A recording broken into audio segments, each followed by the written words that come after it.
Allah cukup benci kepada orang yang membuka aib orang lain. Allah jaga, Allah simpan, Allah tak bukakan, engkau pula yang nak pergi buka aib orang.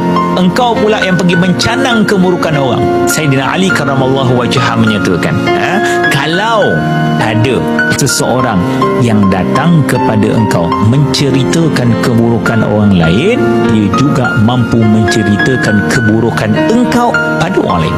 Jadi orang macam ni berhentilah berkawan dengan dia, tuan-tuan. Okay? Kalau tuan-tuan mampu nasihat, nasihatkan. Kalau tak mampu nasihat, berhenti berkawan dengan dia. Jauh-jauhkan diri, sebab kita bukan baik sangat.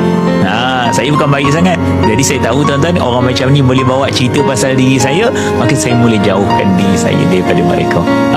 Faham tak tuan-tuan? Maka Allah berikan kepada kita keampunan, dan Allah mengangkat kedudukan kita menjadi orang yang mulia.